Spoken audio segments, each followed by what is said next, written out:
नमस्कार जय जगन्नाथ दर्शक बंधु मु सूर्यकांत आपण मानक स्वागत करुच्ची Jagannath Pal farming Odisha YouTube channel को।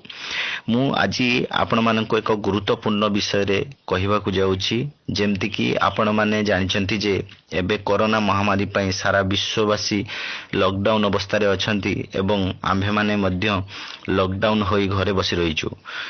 जगन्नाथ कृपारू आम ओडिशा तथा भारत वर्षर स्थिति टिके भल रही अन्य देश को तुलना कले तथापि लॉकडाउन पाई आम मानकर आर्थिक स्थिति बहुत खराब स्तर दे गति करुची एवं यह मध्य आगो को चालू रहिबो। साधारण परिवार एवं निम्न वर्ग परिवार आर्थिक स्थिति आहुरी बिगड़ी जिवो।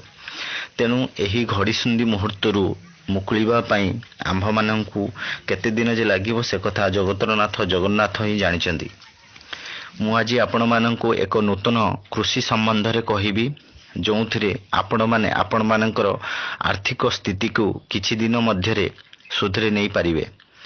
ताहा पूर्वरु आपण माने जदि आम यूट्यूब चैनल को सब्सक्राइब करि नाहंती ताहाले सब्सक्राइब करि नियंतु और पाखरे थिबा बेल आइकन को प्रेस करंतु ताकि आपण माननकु आगु को जो नुआ वीडियो आसीबो मु जणाई परिबे।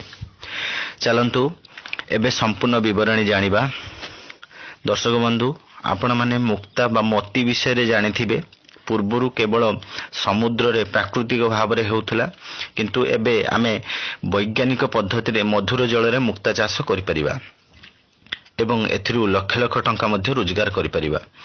आपण माननकु आश्चर्य लागुथले मध्य एकथा सत जे मुक्ता चाष पई आपण माननकु अधिक अर्थ मध्य खर्च करिबा को पड़ी न थाए।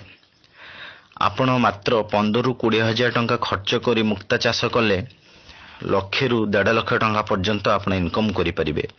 मुक्तार चाहिदा बहुत परिमाण रही जे भारत वर्ष रे आवश्यक होउथबा मुक्ता बा मोती 70% रु अधिका विदेश रु आमदानी होई थाए। मुक्ता चाष पई आपण माननकु अधिक शिक्षागत योग्यतार मध्य आवश्यक पड़ी न थाए। जेकोसी साधारण लोक कृषक छात्र छात्री गृहिणी मध्य ई चाष करि परिबे। मुक्ता चाष पई छोट गाड़िया बा पोखरी थिले होई परिबो किंबा घरे आपण छोट टांकी करी मध्य मुक्ता चाष करि परिबे। मुक्ता चाष पई आपणकर आवश्यक होतबा समस्त उपकरण पई आम्भको भी जोगाजोग करि परिबे। आपण माने हमरो व्हाट्सएप नंबर नोट करंतु 9938645422। आउ थरे कहूची 9938645422। शेष रे एतिकी कहिबी दर्शक बंधु एबे जो महामारी चलीची आपण माने घरे रुहंतु निजको सुरक्षित रखंतु तथा निज परिवार और समाज को सुरक्षित रखंतु एवं सरकारंकर समस्त गाइडलाइन को पालन करंतु। आपण मानकर शुभकामना करूछु। जय जगन्नाथ।